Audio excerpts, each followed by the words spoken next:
residenti per i migranti giunti all'ex caserma Serena temono che si possa tornare ai numeri di qualche mese fa, ma il sindaco Conte rassicura si tratta di una situazione temporanea. L'incubo vissuto sabato sera da una settantenne imprenditrice trevigiana seguita fino a casa e rapinata dai banditi. Il suo racconto: non dormo più, dice. Un neonato è morto nelle scorse settimane in ospedale a Oderzo, ma la notizia si è saputa solamente oggi. Un decesso naturale si evince dalla definizione di evento inevitabile fornita dall'ULSS 2. Un centauro trevigiano morto ieri sulla Treviso Mare dopo lo scontro con un'auto. Parla un motociclista che per primo lo ha soccorso. Non posso dimenticare, racconta, mi sono sentito impotente. Dopo la firma del capo dello Stato Mattarella è stato pubblicato in Gazzetta Ufficiale il decreto che istituisce il fondo per i risparmiatori truffati dalle ex popolari. Svelato il nome del futuro acquirente di Villa Emo a Vedelago, si tratta del francese Vincent Gombol, che in mattinata si è incontrato sia con i vertici del credito trevigiano che con il comune. Iniziativa culturale al via questa sera a Nervesa dalle 21 in municipio per tutti i giovedì di maggio, l'incontro con personalità dell'informazione e non solo, per comprendere meglio l'attualità. Buonasera e ben ritrovati con le notizie da Treviso e provincia. In primo piano dunque la preoccupazione dei residenti, di coloro che abitano nei pressi dell'ex caserma Serena, per i richiedenti asilo che nei giorni scorsi sono arrivati nella struttura. Il timore dei cittadini è che si possa tornare all'emergenza, ai numeri di qualche mese fa, ma il sindaco di Treviso Mario Conte rassicura e dice: man mano tutti i centri verranno chiusi. Si tratta di una redistribuzione dei richiedenti asilo che erano ospiti presso le Caritas e le strutture delle cooperative che hanno deciso di chiudere l'esperienza dell'accoglienza, ma il ritorno degli immigrati presso l'ex caserma Serena d'Osson di Casier non è passato inosservato. Preoccupati i cittadini che temono di tornare a numeri allarmanti come in passato. A parlare è un cittadino che abita proprio vicino alla caserma, Domenico Piccoli. Io ho visto l'aumento della frequenza del personale di colore nella caserma. Mi fa specie queste cooperative che hanno rinunciato, soprattutto quelle cattoliche, perché si parlava di fare volontariato, ma alla fine, se non c'è Dio palanca, il volontariato non si fa proprio. Sono 127 i richiedenti asilo che hanno trovato l'accoglienza nell'ex caserma. Non solo, ma Piccoli spiega che gli stessi cittadini sono preoccupati per il futuro, quando i richiedenti saranno fuori. Il cittadino, quando vede questi ragazzi che lasciano la caserma, si chiedono: ma dove vanno a finire questo se non hanno né tetto né parte dei viveri per cui essere sostentati? Vengono conglobati nella malavita? Nella delinquenza? Sicuramente io avrei fatto molto diversamente, e allora prima di liberare le caserme avrei pensato o di fare un accoglimento diffuso, oppure li avrei respinti a casa. Il sindaco Mario Conte tranquillizza la popolazione e dice: presto tutti i centri verranno chiusi, questa situazione è temporanea. C'è una ridistribuzione delle presenze nel territorio, inserite però all'interno di un percorso di svuotamento di tutti gli hub e di tutti i centri di accoglienza presenti nel territorio. Ovviamente la caserma Serena insieme alla caserma Zanussi, che sono i due contenitori più importanti, saranno gli ultimi a svuotarsi, ma per esempio nel comune di Treviso già 3 piccoli centri di accoglienza distribuiti nel territorio sono stati chiusi. Sulla scelta di alcune cooperative di lasciare l'esperienza dell'accoglienza invece dice: io credo che se ci sono delle cooperative che invece hanno fatto la scelta di prorogare il contratto, di accettare le nuove condizioni, è evidente che si può fare, hanno rinunciato a una parte di guadagno, però il servizio è garantito con gli standard previsti da quel bando, quindi se qualcuno riesce a farlo non riesco a capire perché qualcun altro non lo possa fare. Adesso il racconto di un'imprenditrice di paese inseguita fino a casa e rapinata. Una serata da incubo, impossibile dimenticare i momenti drammatici della rapina avvenuta domenica sera. L'imprenditrice che gestisce il negozio Tubi a Paese è ancora sotto shock. Pensa a quanto è accaduto e ci racconta che non riesce a dormire di notte. È scossa ed ora, a distanza di 4 giorni, ripercorre quei minuti interminabili quando 2 persone incappucciate le si sono parate davanti. Hanno atteso che le arrivasse davanti casa, un vero e proprio agguato dopo una giornata di lavoro. Preferisce non farsi riprendere. Ho parcheggiato come sempre nel parcheggio davanti a casa e a un certo momento, quando avevo finito, parcheggiato, chiuso il furgone, avevo in mano il borsello con le solite cose che si portano in una borsa e mi sono presentati 2 individui mascherati che io non potrei riconoscere. E mi hanno detto: buonasera signora, siamo armati. Ed è proprio in quel momento che l'imprenditrice reagisce. Non ho neanche forse capito bene, ho reagito. Cosa ha fatto? Penso che le ho dato 2 o 3 ombrellate, però non sono sicura perché al momento ho reagito così, forse dalla rabbia, non lo so. Col senno del pollice avrei pensato 2 volte. Però in quel momento è stato così, mi ha strappato il borsello che avevo in mano e sono partiti, sono fuggiti via. Fuggiti a bordo di un'auto, le telecamere di videosorveglianza della famiglia hanno ripreso i momenti della rapina, i 2 incappucciati, probabilmente italiani, nessuna inflessione. Sul posto i carabinieri che stanno cercando l'auto utilizzata dai malviventi, il bottino di circa 2.000 euro, l'incasso della giornata. Nel 2013 i coniugi erano state vittime di un altro agguato, all'epoca i rapinatori riuscirono a scappare con 10.000 euro. 6 anni dopo è tornato l'incubo. La paura è tanta, ci dice, ma non sul momento, dopo, quando se ne sono andati. Ora l'imprenditrice valuterà quali precauzioni adottare. Sul fronte delle indagini ancora nessuna traccia dei malviventi. Un neonato è morto nelle scorse settimane in ospedale a Oderzo, ma la notizia è trapelata solamente oggi. Un decesso naturale si evince nella definizione di evento inevitabile fornita dall'ULSS 2. Un neonato è morto nelle scorse settimane all'unità operativa di ostetricia dell'ospedale di Oderzo per cause, a quanto è dato sapere, del tutto naturali. Dell'episodio si è venuti a conoscenza solamente oggi. La famiglia ha chiesto assoluto riserbo sulla dolorosa perdita del loro piccolo e l'azienda sanitaria, interpellata sull'argomento, si limita a confermare la morte neonatale ma non fornisce nessun altro elemento. Rispetto alla famiglia e il riservo richiesto alla famiglia. Se c'è stato un evento, è un evento che è successo, ma comunque va rispettato, continuo a ribadire, va rispettata la volontà della famiglia, perché esiste la privacy, esiste ovviamente anche la coscienza di ognuno di noi e soprattutto il rispetto della dignità della persona e della sofferenza della persona. A livello medico si definisce l'evento inevitabile, come ribadisce anche il direttore generale dell'azienda sanitaria della Marca. Era un evento inevitabile e qua mi fermo perché, come ribadisco, rispetto alla volontà della famiglia. Per il reparto di ostetricia di Oderzo, seppure in circostanze differenti, si tratta del secondo dramma vissuto nell'arco di un mese dopo la morte della 34enne pugliese Francesca Schirinzi, la giovane mamma residente ad Annone Veneto nel Veneziano, morta poche ore dopo aver dato alla luce il suo secondo figlio, un maschietto, vicenda quella su cui sta facendo ora chiarezza la Procura della Repubblica di Treviso. 6 persone sono rimaste ferite questa mattina in un incidente accaduto a Refrontolo. Ieri invece 2 uomini hanno perso la vita in altrettanti sinistri stradali, un motociclista lungo la Treviso Mare e un 66enne pordenonese a Cordignano. Una situazione del genere in vita mia non l'ho mai provata, cioè trovarci di fronte a una scena del genere ed essere impotenti, non poter fare niente, non lo auguro a nessuno. È ancora scosso questo motociclista che ieri pomeriggio per primo ha prestato soccorso ad Anthony Pavan. Il 38enne di Roncade è rimasto coinvolto in un incidente lungo la Treviso Mare tra Fossette e Caposile. L'uomo racconta di non aver mai dormito stanotte, davanti agli occhi la scena di quei drammatici istanti. Ho frenato perché ho visto la moto scivolare di traverso e sono stato il primo soccorritore ad andare a vedere questo ragazzo. Nello scontro tra la moto guidata da Anthony Pavan e un'auto, il 38enne viene sbalzato dalla sella e finisce rovinosamente a terra. Ha respirato per circa 22-25 minuti, poi è deceduto, però non è morto sul colpo. Ma il 1° maggio ha registrato un altro dramma sulle strade.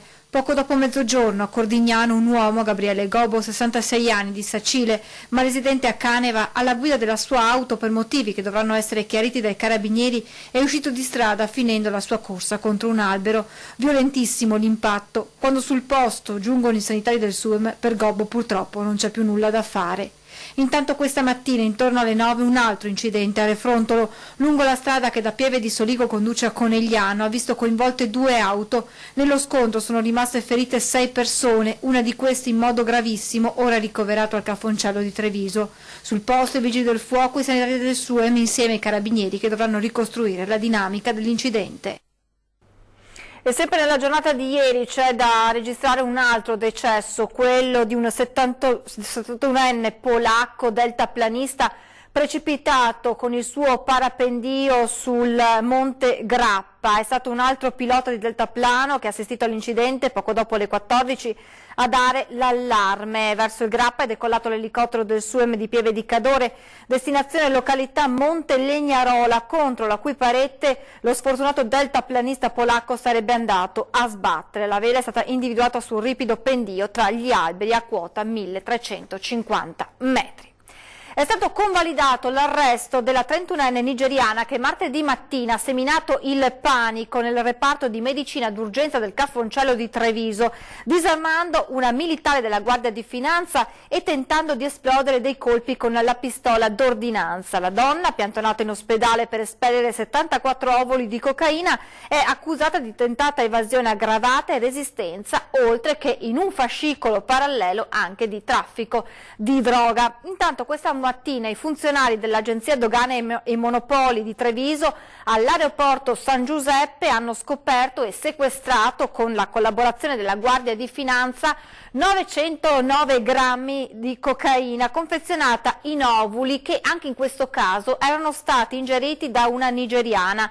La donna, accompagnata a Cafoncello, è stata sottoposta a radiografie che hanno evidenziato la presenza nell'addome di numerosi ovuli di cocaina. La nigeriana è stata arrestata. Ed è stata trovata incendiata e distrutta in una zona di campagna, nella zona di Castelcucco, l'auto utilizzata dalla banda che ha messo a segno nelle scorse settimane diversi assalti a postamat e bancomat in provincia di Padova. L'auto risultata rubata a Pionca di Vigonza lo scorso 16 aprile. Il ritrovamento è avvenuto alle 5:30 circa in via Fontane. Sul posto sono intervenuti i vigili del fuoco di Montebelluna e Asolo e i carabinieri di Castelfranco. Come detto, gli investigatori hanno accertato che il mezzo era quello utilizzato dalla banda. Cambiamo argomento, è stato svelato il nome del futuro acquirente di Villa Emo di Vedelago. Si tratta del francese Vincent Gombol, che in mattinata si è incontrato sia con il Credito Trevigiano sia con il Comune. Il magnate francese Vincent Gombol e la moglie Florence sarà la loro holding di famiglia ad acquistare Villa Emo a Vedelago, la storica dimora di Fanzolo che la banca di credito Trevigiano ha deciso di cedere, provocando polemiche andate avanti per mesi e non ancora assopite. Gombol, a cui fa capo la SRL Palazzo Garzoni, proprietaria dell'omonimo complesso cinquecentesco in Canal Grande e di altri siti di prestigio in Francia e Spagna, ha incontrato in mattinata l'amministrazione a Vedelago dando tutte le garanzie sulla fruibilità pubblica futura della villa, sul fatto che i residenti del comune potranno accedervi gratuitamente e che sarà assunto personale del posto per gestirla. Ci ha chiarito le idee, ci ha spiegato cosa è nelle sue intenzioni, quale sarà il progetto futuro per Villa Emo, anche se oggi è ancora un progetto in itinere, però gli architetti ci hanno spiegato proprio lo studio che stanno cercando di fare per comprendere le origini del parco al borgo, quale potenziale sviluppo senza chiaramente snaturare, proprio perché la destinazione è completamente pubblica. Ci ha parlato di Villa Emo quindi come sede di importante mostra, di Villa Emo come sede chiaramente di un museo che è già in se stessa come location, e quindi ci ha parlato di una Villa Emo che continuerà ad aprire le sue porte al pubblico. 10 milioni per l'acquisto, oltre 15 milioni di restauri da mettere in atto in 5 anni, una mole di visitatori che dagli attuali 30.000 potrebbe triplicare. Gombol ha incontrato anche i vertici della banca stamattina, ma in municipio del Credito Trevigiano a confronto con l'amministrazione comunale non era presente nessuno. Un incontro a cui però mancava l'attuale proprietà della villa. Allora, questa è stata una tematica che è stata un po' alla ribalta della cronaca negli ultimi mesi e che a nostro avviso meritava una condivisione maggiore. A noi è dispiaciuto che oggi nell'incontro con il possibile acquirente non ci fossero stati i vertici o qualche rappresentanza della Banca di Credito Cooperativo, perché noi abbiamo sempre pensato che con il dialogo, con la condivisione di una progettualità si poteva gestire la cosa in modo diverso. Il crack delle Popolari Venete, il decreto che vale il fondo indennizzo risparmiatori è stato pubblicato sulla Gazzetta Ufficiale e può partire. Carta canta! Dopo la firma del Capo dello Stato, la Gazzetta Ufficiale pubblica il varo del Fondo Indennizzo Risparmiatori, che ora può partire. Non l'erogazione effettiva in conto corrente, possibile solo a fine anno, perché mancano ancora un regolamento del Ministero dell'Economia e una convenzione con la Consap, la concessionaria servizi assicurativi pubblici, che gestisce i conti dormienti da cui il fondo verrà attinto. Dopo la raccolta delle domande potranno iniziare i rimborsi. Gli ex azionisti delle banche popolari riceveranno il 30% del valore che ciascuno aveva originariamente versato per acquistare i titoli. Quindi non verranno ristorati gli eventuali ricavi realizzati da chi ha speculato sull'aumento fittizio del valore delle azioni. Più alto invece il rimborso degli obbligazionisti, che riceveranno il 95% del risparmio investito. Prendiamo atto che questo governo ha stanziato oltre 1,5 miliardi per i risparmiatori truffati, sono circa 205.000 in Veneto e siamo nella fase attuativa. Spero che la povera gente che ha veramente perso tutto, che è in difficoltà, possa avere quanto prima un ristoro delle risorse. Il fondo vale 1,5 miliardi di euro, ma il documento di economia e finanza quest'anno prevede di mettere in cassa 75 milioni di euro, visto che l'erogazione inizierà solo a fine 2019. Sono previsti invece 325 milioni per il 2020 e 425 per il 2021.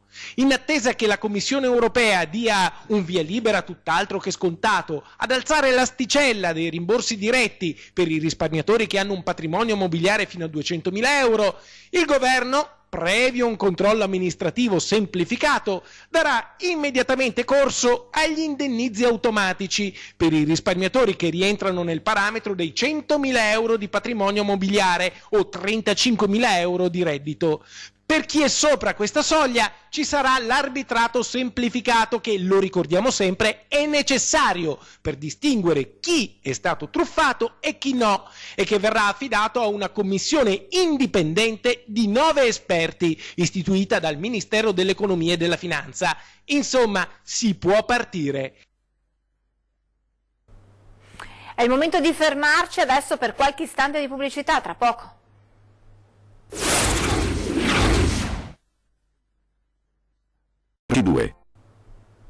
Rieccoci in diretta per parlare di sanità. La CGIL scende in piazza per protestare contro le scelte fatte dalla Regione per quanto riguarda gli ospedali di Castelfranco e Montebelluna. Il 5 maggio l'appuntamento è in piazza Giorgione.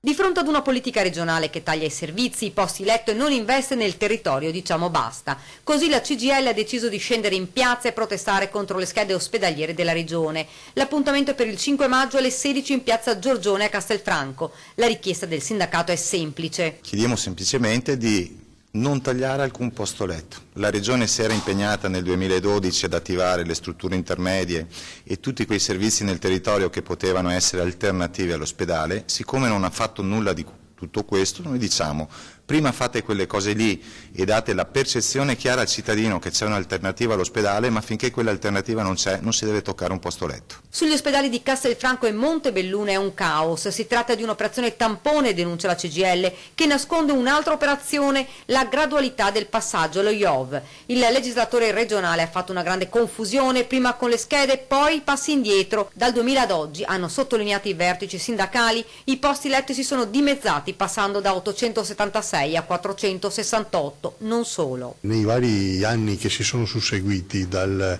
2008 in avanti si sono spesi e si stanno spendendo, perché i cittadini pagano ancora il canone di circa 49 milioni all'anno per la struttura ospedale di Castelfranco, e il rischio è quello che, oltre alle promesse fatte prima per convincere i cittadini e i sindaci di avere un ospedale, ora ci si ritrovi ad avere soltanto il canone da pagare. Dobbiamo pensare anche agli anziani, denuncia Barbiero. Siccome ormai gli anziani over 60 stanno sfondando la soglia del 30%, noi abbiamo la necessità di avere nel territorio i servizi e quindi l'ospedale serve per dare una risposta sulle tipologie di malattie croniche standard, in particolar modo per le persone anziane, in modo che ci sia la prevenzione, sia la cura, ma anche la riabilitazione. Se la situazione dovesse rimanere come è stata prospettata, il rischio è questo. Rischia che arriva lì, se gli va bene lo caricano in un'ambulanza e lo portano dove c'è un posto,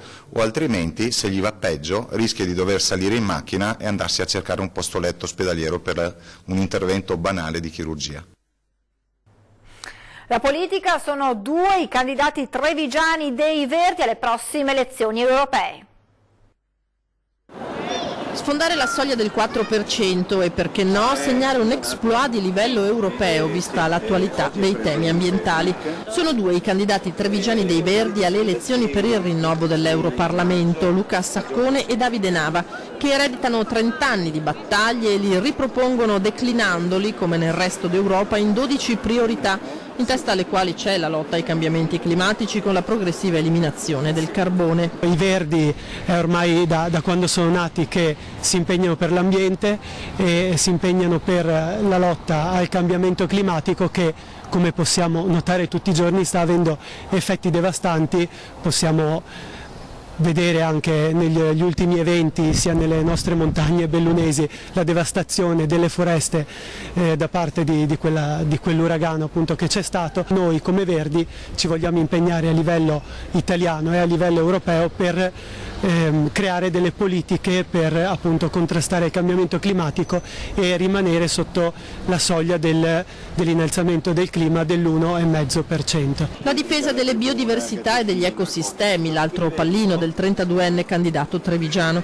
I temi spaziano poi dal reddito minimo vitale alla difesa del diritto d'asilo per i migranti, dal lavoro per i giovani alla giustizia fiscale, ma resta la difesa del territorio l'obiettivo primario, tante le problematiche individuate anche nella marca trevigiana. Pesticidi, la monocultura in generale, non solo dei vigneti, che è desertificante, direi l'aeroporto di Treviso, la pedemontana. Ricordiamoci che la pedemontana è una superstrada che taglia il territorio profondamente e in modo anche abbondante e che è sopra la più grande, lo dicono gli europei, la più grande risorsa di acqua potabile che abbiamo a livello europeo.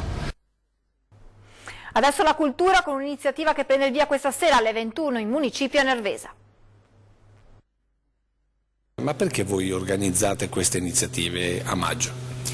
Allora, è una rassegna che si intitola appunto il Maggio dei Libri. La organizziamo perché noi quotidianamente siamo bombardati dai social, dalle televisioni, dai mass media, da tutta una serie di informazioni che ci arrivano in modo vertiginoso e non abbiamo neanche il tempo di digerirle sostanzialmente. 5 serate per capire cosa ci sta succedendo attorno. Sono quelle organizzate dall'amministrazione comunale di Nervesa per tutti i giovedì di maggio. Ultimi preparativi questa mattina in sala consigliare per la serata inaugurale che vedrà letture e musica insieme. Cominciamo il 2 con Paolo Benvenu e Massimo Del Papa che parlano di poesia, proseguiamo con Omar Pedrini, cantante di Timoria, che parlerà della musica nella vita, poi andiamo avanti con forse il tema fondamentale di questo maggio che sono i migranti, e ne parleremo con Domenico Quirico, inviato di guerra della Stampa, e poi proseguiamo con Tony Capozzo che parlerà di Islam, di Allah, della culla del terrore come la chiama lui. E infine chiuderemo il 30 maggio con un trevigiano, Fulvio Luna Romero, che parlerà di musica e di noir e di gialli, perché lui è uno scrittore oltre che un cantante. Temi importanti ma anche musica come collante durante le riflessioni. C'è la musica perché l'abbiamo individuata come strumento per avvicinare le persone alla lettura e ai libri. Perché l'obiettivo non è solo quello di far incontrare giornalisti e personaggi famosi, ma di invitare ad un ritorno alla lettura riflessiva. Perché un giovane dovrebbe venire qui a seguirvi? Secondo me perché è un momento di riflessione, è un momento di gestione di notizie che altrimenti ci scivolano addosso troppo velocemente. In chiusura vi ricordo subito dopo di noi l'appuntamento con 20:10, in studio Merino Zatta, presidente della Benetton Rugby, e Giovanni Grespana, responsabile del settore giovanile della Benetton Rugby. È tutto, previsioni del tempo, grazie per l'attenzione e buona serata.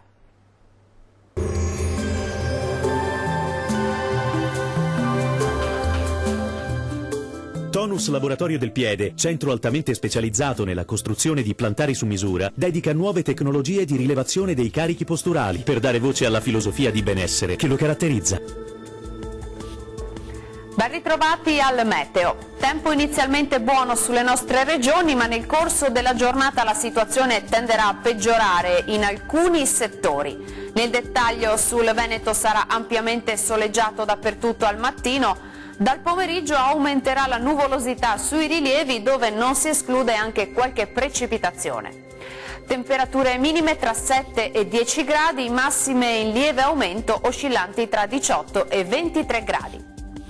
Situazione simile sul Friuli Venezia Giulia, con tanto sole ovunque, ma col passare delle ore il cielo tenderà a coprirsi sui monti con occasionali rovesci in locale sconfinamento alle pianure limitrofe. Temperature minime tra 7 e 12 gradi, massime tra 17 e 21 gradi. Sarà soleggiato sul Trentino Alto Adige, specie nella prima parte della giornata, ma anche in questo caso peggiorerà durante le ore pomeridiane con qualche temporale a carattere sparso. Temperature minime intorno agli 8 gradi, massime comprese invece tra 21 e 22 gradi circa. Dal meteo di Antenna 3 per ora è tutto. Arrivederci.